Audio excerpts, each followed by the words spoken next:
Muy bien, llegamos al último módulo. En este punto debemos hilar los temas que hemos visto hasta este momento. En la reconstrucción que hemos estado haciendo sobre Tales, hemos hecho hincapié en la influencia que tiene la ciudad de Mileto en el filósofo Jonio, así como su profesión de comerciante y navegante, que no debemos dejar de lado. Esta importancia lo llevó a llegar a conclusiones tan, tan fundamentales acerca del comportamiento del mundo que no podemos dejarlo de lado. Es fundamental también darnos cuenta de que las explicaciones acerca de cómo funcionan las cosas, la utilidad de las herramientas y las matemáticas son un hecho conocido, ¿sí? No debemos irnos con la creencia que los griegos en su totalidad eran unos seres totalmente míticos, ignorantes, que atribuían todos a los dioses y que llegó Tales de Mileto a iluminarlos a todos. Eso sería algo absurdo, ¿no? Como si dijéramos, o ellos dijeran, mira, el barco está flotando, porque Poseidón lo hace flotar, ¿no? Si eso fuera, o sea, si la gente fuera tan ignorante y no hubiera tenido un pensamiento previo a Tales de Mileto, no habrían podido desarrollar la técnica suficiente para navegar. Eso es más que fundamental. Y además tampoco hubieran podido replicar esa técnica. El contexto real es que la mayor parte de las personas no se cuestionan la razón que hay detrás de estos hechos, ¿no? Aquí Tales de Mileto inaugura una forma diferente de pensar. No se trata de aprender a dominar la técnica para hacer mejores barcos o para ganar más dinero o para producir más, sino de cuestionarse el cómo y el por qué funcionan las cosas. Eso es la parte sustancial y lo que va a caracterizar el pensamiento filosófico. Si es Poseidón con sus pasos el que hace temblar la tierra, podemos preguntarnos cómo sabemos que es Poseidón, ¿no? Si nunca lo hemos visto hacerlo y nadie lo ha visto.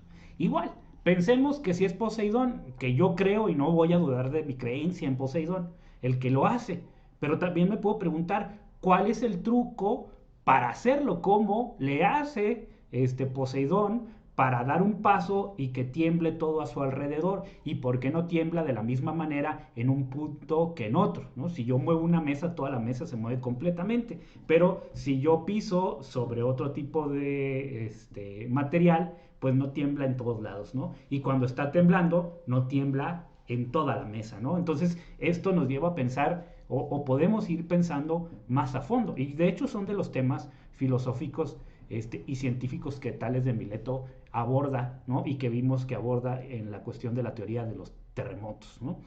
Tales de Mileto quizá se hizo estas preguntas en algún momento, ¿no? Me gustaría a mí imaginarlo y pensar que muchos de sus coetáneos, ¿no? De la gente que vivía en su época, lo hicieron también. Pero eso nos dice que realmente hubo personas que antes de Tales de Mileto lo hicieron. De hecho, los propios comentadores dicen, ¿sí? Pero que no tuvieron tanta importancia como después lo fue el propio Tales. Muchos también quizás nunca les interesó contestarse esas preguntas y vivieron sin tomarle nada de importancia, ¿no? Como hoy, ¿no? Muchas personas pueden vivir, nacer, morir sin darse cuenta, pues, de la teoría de cuerdas o de la importancia que puede tener, por ejemplo, el comportamiento holográfico de la realidad, etcétera, ¿no? O sea, al final de cuentas, no todos nos cuestionamos eso. Eso no quiere decir que no haya cuestionamientos, ¿no? Pero solo uno nos los tomamos con pasión, ¿no? Las respuestas que nos dejó este filósofo jónico por esto han pasado a la historia, ¿no? Decidió hablarlas, decidió profundizarlas y se atrevió a realizar los cuestionamientos sin importar las burlas o comentarios que pudiera recibir, ¿no? De hecho, Platón nos cuenta una historia burlona sobre Tales, ¿no? Quien se dice que por estar concentrado en mirar las estrellas, no pudo ver por dónde caminaba y cayó en un pozo, ¿no? Y esto es una de las mofas que hace Platón sobre Tales de Mileto, ¿eh? Aristóteles también nos cuenta los reproches que los paisanos le tuvieron a Tales de Mileto por la austeridad y pobreza en la que vivía, a pesar de ser una familia noble, ¿no? Y ahí es cuando él se atreve y dice, bueno, yo soy pobre porque quiero, ¿no? O sea, cuando quiera ser rico lo haré y lo haré para demostrártelo, ¿no? Que es el caso de las prensas de olivo, ¿no? Lo que movió y motivó a Tales a profundizar estos temas lo desconocemos, no sabemos mucho de él, gran parte de todo esto son conjeturas. Y aquí, como el profesor investigador de este tema, pues me quiero aventurar un poco a tratar de pensar en las sandalias de Tales de Mileto, ¿no? Aristóteles en su libro de Metafísica nos dice que hay un motivo para todos, ¿no? Un motivo general. Dice que comenzamos siempre a filosofar movidos por el asombro, por la admiración, ¿sí? Por el maravillarnos.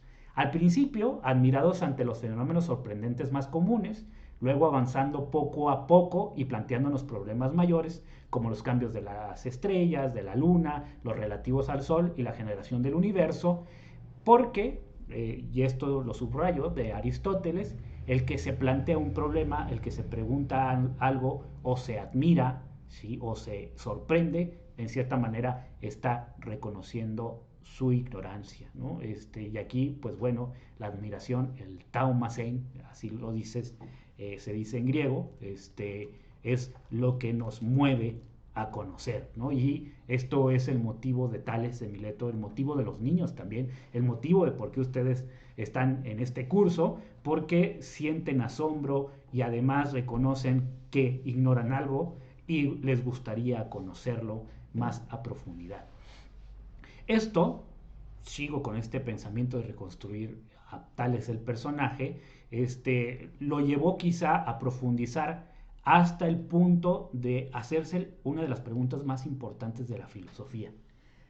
Si todo tiene un origen o causa, ¿cuál es el origen de todos? ¿No? Y para decirlo con las palabras que hemos aprendido de griego, ¿no? Sobre todo en esta muy bonita definición que nos da María Hermoso, ¿cuál es la physis de todo? ¿No? Las observaciones de este filósofo, de nuestro filósofo, se hizo bajo el contraste de muchos datos, ¿no? También de mitos, tanto egipcios como babilónicos, acerca de los fenómenos naturales, sobre los ríos y mares, ¿no? Y esto le llevaron a preguntarse el origen, pues, de estos hechos, ¿no? Ahí les va.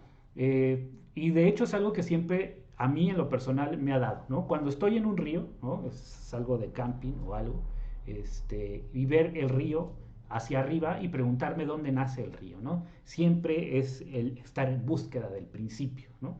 En qué momento parte el río y cómo es ahí donde el río está partiendo, ¿no? Si no lo han hecho, les recomiendo que lo hagan, que traten de caminar un poco. Si no saben de escultismo, tampoco se arriesguen mucho, ¿no?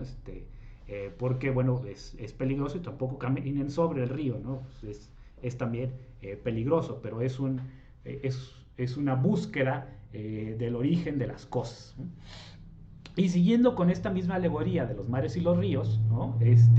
Pues estos tienen un origen, ¿no? ¿Sí? Una physis, un lugar donde nacen, ¿no? Que era la manera en que se definía physis. O más bien, pensémoslo como un navegante, como un ser o una persona de mar, más bien la tierra tiene un comienzo, ¿no? Cuando estamos en el mar, vemos el mar infinito y no lo vemos como que tenga un comienzo, ¿no? Pero desde el mar vemos que la tierra es quien tiene un comienzo, ¿no? Y no tanto el río o el mar, ¿no? Y además el mar se ve inmenso, se ve universal, se ve que lo rodea todo. Incluso se ve y sabemos que pasa bajo tierra, ¿no? La mueve y la hace cambiar de un lugar a otro. Y además le permite flotar. Y esto es una idea muy importante que está muy relacionada también con el pensamiento griego acerca de la muerte, ¿no? El Hades, el inframundo, son cuevas subterráneas, ¿no? A las que se desciende y se puede descender en barco, ¿no? Hay esta visión también que el mar llega incluso en cuevas por debajo de ellas, ¿no? ¿Sí? Y bueno, este razonamiento también de observación de Tales de Mileto, de que la tierra surge y tiene su nido y su inicio en el mar, lo sabemos también porque Tales de Mileto mandó hacer su tumba en un lugar en el que aún en Mileto había agua, ¿no? Él deja dicho que tenía que ser un lugar austero cerca del ágora. Pero resulta que el ágora, pues, que había en ese momento, pues no era austera. Pero en ese momento hay una reconstrucción de la ciudad y el área que Tales de Mileto plantea como el área más barata, se convierte de hecho él la señala en el mapa, se convierte en el área idónea para poner el ágora, y ahí supuestamente está la tumba, ¿no? Les recomiendo el texto que les dejé ahí en la versión profesional, donde habla sobre la búsqueda de la tumba de Mileto, ¿no? Y bueno, pues en este sentido también Tales de Mileto logra calcular cuándo y cómo va a salir a flote esta parte de Mileto, ¿no? Pero a veces, para poder continuar en esta reconstrucción del pensamiento de Tales, el no hablar un idioma nos hace confundirnos un poco sobre el uso de los términos y sobre lo que los autores quisieron decir, ¿no? Y esto lo verán en muchos de los cursos que están aquí, el conocer sus aportaciones y hacerlos ver como seres inteligentes y no con cierta curiosidad meramente científica o ternura, depende mucho el que podamos ver el mundo a través de sus palabras, a través de su idioma, ¿no? Y no a través del mundo, de los ojos de una persona que ya no cree en muchos dioses, ¿no? Eso para nosotros es bien complicado pensarlo, ¿no? De hecho, a veces los griegos en los textos hacen referencia al dios y nosotros lo pensamos no como una multiplicidad de dioses, sino lo pensamos como un dios único, ¿no? Pero ellos se refieren a otra cosa. Y la palabra de Dios, sobre todo, la palabra Dios en griego, sobre todo es importante conocerla, porque es a lo que le va a dar vuelta Tales de Mileto, ¿no? Y que además nos deja en un texto muy interesante y muy extraño de que todo está lleno de dioses. Pero bueno, entonces, si va en contra de los dioses, ¿por qué Tales de Mileto dice que hay muchos dioses, ¿no? De hecho, se creó una teoría filosófica supuestamente de Tales de Mileto, el hilozoísmo, pero hoy sabemos que esta teoría, que tradicionalmente se ha enseñado en las escuelas de filosofía, realmente es equívoca, ¿no? Tales de Mileto no piensa realmente que en en todas las cosas haya seres vivos y animados, ¿no? Como si las piedras tuvieran vida, ¿no? Al estilo de muchos pueblos indígenas americanos, por cierto, ¿no? Esto se debe a una mala interpretación del concepto de teos y también el de logos, ¿no? En la época de Tales de Mileto, la palabra teosis o teos no solo se usaba para hablar de las cosas divinas, al igual que lo usamos nosotros en la actualidad, ¿no? Dios, la palabra Dios sería el equivalente, por un lado, a una de las formas en las que se utiliza la palabra teos, que igualmente hoy consideramos a Dios como origen del mundo, al igual que los griegos. En eso no ha cambiado mucho nuestra interpretación, solo ha cambiado el número de dioses, ¿no? Y también la consideración del Dios. Nuestro Dios persona no es un Dios corpóreo o humano, ¿no? Es más bien abstracto y múltiple, ¿no? Y bueno, otro de los usos que tenía la palabra teos era para mencionar un fenómeno natural, ¿no? Escribe Herodoto, ¿no? En las formas en las que se usan, vamos a referirnos generalmente a textos antiguos para que veamos el uso. En uno de sus textos escribe Joteos Hiei, ¿no? Que vendría traduciéndose como el dios que llueve o quien pone la lluvia, ¿no? O sea, también podemos quitar el concepto dios y dejarlo así directamente en la traducción, quien pone la lluvia. Y también se utilizará para referirse al clima. Por ejemplo, Teofrastro, en un libro, en el libro sobre los caracteres, empieza a hablar de los caracteres de las personas, y hay un capítulo acerca del cobarde, y habla del carácter de las personas cobardes, sobre todo al subirse a un barco, ¿no? Cómo se preocupan de lo que está pasando, ¿no? Y en cuanto se suben, se empiezan a preocupar por las olas, por el mar, ¿no? Y le empiezan a preguntar al navegante, este cobarde, le pregunta, ¿no? Tidokeita tu teu, ¿no? Aquí está la palabra teos otra vez, ¿no? Que se traduce literalmente, ¿qué piensa usted del estado del clima? ¿no? O sea, es la palabra teos, pero en realidad teos se está refiriendo a un fenómeno natural. Tanto en Herodoto, en Teofrastro, también lo vamos a ver en Homero y en muchos de los textos, ¿no? De hecho, si quieren profundizar más y no creerme, porque eso es lo importante, pueden consultar alguno de los libros de diccionarios de griego inglés. En griego español, desafortunadamente tenemos muy poca tradición y no están están disponibles en línea. Ustedes lo pueden checar en la página de Perseus. Igual, luego hacemos un pequeño curso para que sepan utilizar este tipo de herramientas, ¿no? También Xenofón dice, ¿no? Eseisen ho teon, ¿no? Cuando se refiere a que el Dios hizo temblar, ¿no? O puso el temblor, ¿no? Así usan la palabra teos también para referirse al sol o a la causa de un hundimiento de un barco, etc. Y esto pues no hay que pensarlo tan extraño. Incluso hoy nos referimos a la naturaleza como un Dios. Es la naturaleza en cierta manera algo sagrado, desconocido, como superior a nosotros, ¿no? Pero también nos preguntamos por su estado de ánimo. Amanece bien, amanece mal, ¿no? Igual que los dioses griegos decimos que es caprichoso o que está loco el clima, ¿no? También decidimos que se sacudió la tierra o se cayó un cerro, ¿no? Como si fuera una persona y se tropezara, ¿no? El sol amaneció de malas, ¿no? Amaneció de buenas, ¿sí? O el sol está enojado que quema, ¿no? Que son uno de los usos que lo podemos utilizar. Los cambios de la naturaleza los atribuimos aún incluso a Dios. Tan está relacionada a la divinidad, ¿no? Esta costumbre de relacionar fenómenos naturales con divinidad, que uno de los argumentos ateísticos, cuando se quiere refutar a la existencia de Dios, y no es que esté en contra de los ateos, ¿no? Pero es muy risible que utilicen, ¿no? Atribuyen a la naturaleza características divinas, ¿no? Y te dicen, ¿no? Si Dios es bueno, entonces ¿por qué hay catástrofes naturales, ¿no? Como si estuvieran relacionados o tuviera poder sobre ellos, al igual que estos teos griegos, ¿no? Tales de Mileto es novedoso, incluso hoy en la actualidad, por esta manera de pensar, ¿no? Porque deja de pensar el clima, al cielo, a la naturaleza como teos. Ya no los va a mencionar como teos, ¿no? Como algo que tiene una voluntad o motivo, ¿sí? Generalmente esa voluntad o motivo de estos fenómenos naturales teos es personal y caprichoso, ¿no? Que es decir, que no lo puedes incluso prever o calcular. Y empieza a ver a la naturaleza como lo que es realmente, algo que tiene razones y principios, proporciones. Por eso calcula el eclipse, ¿no? Porque es algo que no es un teos, no tiene una voluntad, ¿no? Más bien obedece a normas. La palabra teos, para este momento, incluye, viene con él, el de la voluntad, el de designio, pero la naturaleza, ¿sí? La verdad es que no es un teos, es diferente. No nace al igual que los dioses y las personas, ¿sí? Los dioses y las personas, diríamos en griego, tienen una génesis, ¿no? Un nacimiento, un origen.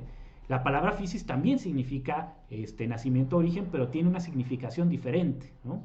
La naturaleza es origen mismo, ¿sí? La naturaleza es de donde nace todo, por lo de que ella no nace, sino más bien de ella las cosas germinan. Así, por ejemplo, Parménides utiliza la palabra más adelante para hacer esta diferenciación entre lo que nace, lo que tiene nacimiento, gena, viene en el texto en griego, y lo que germina, pone physis, ¿no? Así hemos traducido esa parte del texto de Parménides. Todas las cosas, por consiguiente, tienen una physis, una forma propia en el cómo crecen, cómo germinan. Es decir, tienen un proceso que puede observarse y explicarse. Y por eso mismo tiene un punto inicial, como una semilla.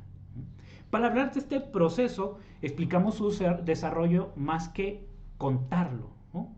En griego, fíjense el uso de las palabras, ¿no? Cuando se hace un discurso, cuando hacíamos un discurso o usábamos el lenguaje para decir o explicar algo, ¿no? Se utilizaba la palabra mitos, ¿no? Es decir, no, te voy a mitotear, ¿no? Por así decirlo, ¿no? Te voy a decir un discurso que es verdadero, o sea, su intención y la intención del mito era verdadero, pero a partir de tales, lo que se buscará decir las cosas como son, lo cambia la palabra mito por la palabra logos, ¿no? Antes de sustituir la palabra mitos como explicación de las cosas, ¿no? La palabra logos tenía un uso diferente al que tenemos hoy incluso como ciencia, ¿no? Y que siempre nos ha enseñado. Logos significa razón, ciencia, estudio. Pues El uso original de la palabra logos era para referirse al cálculo en el sentido de ajuste de cuentas, ¿no? Es un cálculo contable. Logos significa calcular contablemente, ¿sí? Y el cálculo contable no se hace hoy en hojas, ¿no? Se tenía que hacer en voz alta al momento de hacer una auditoría o contar las ganancias, ¿no? Era una palabra no tan excelsa y tan importante como mitos, destinada a la poesía, como Homero y Hesiodo, ¿no? Ellos, los grandes poetas, no usaban el logos, ¿no? Incluso Hesiodo, como teólogo, que era una especie de ciencia, pues no utilizaba logos, sino utilizaba el mitos, ¿no? Y el consiguiente es desplazado el concepto mitos por un concepto de carácter comercial y contable. Por ejemplo, Ptolomeo utiliza la palabra idios logos para inventar la primera cuenta pública en la historia, ¿no? Con eso nos vamos dando una idea y pues recordemos, al final de cuentas, Tales de Mileto es un comerciante, ¿no? Además de un navegante, es un comerciante. Era más que obvio que tarde o temprano, si él quisiera explicar y dar cuenta de la realidad, pues no lo iba a hacer como mitos, sino como un cálculo contable, ¿no? Calculando la realidad. Posteriormente, ¿no? Dar cuentas exactas de la naturaleza se convirtió en el uso que tenemos hoy de explicación, sustituyendo las palabras antiguas y relegándolas a meros cuentos o fantasías, ¿no? Que es el caso de la palabra mitos. Cuando se afirma que Tales pensó, por consiguiente, ¿no? Vamos a aterrizar un poco pensamiento etimológico. Panta plera teos, ¿no? Es decir, todo está lleno de dioses, podemos hacer una traducción diferente y podemos entender más bien que todo está lleno de fenómenos naturales. Y todo eso tiene un nacimiento y origen. Podemos contarle al estilo mito y también podemos dar cuenta de ellos al estilo logos, al estilo ciencia. Si no rechaza a los dioses Tales de Mileto, no lo sabemos, porque no tenemos sentencias que nos digan que Tales de Mileto fuera ateo. Y esto es importante porque si Tales de Mileto hubiese sido ateo, en su época eso hubiese sido un delito muy grave que no se lo hubiesen dejado pasar los griegos, ¿no? Al menos sabemos que lo que pretende es contar o contabilizar los fenómenos o los dioses y dar a conocer su origen, ¿no? Es decir, su physis. Cambia de dar el gena, la genealogía, la teogonía de los dioses, a la physis de los dioses. Y en este sentido, por eso dice, todo está lleno de dioses, porque todo lo podemos estudiar, todo lo podemos explicar en este sentido de el logos.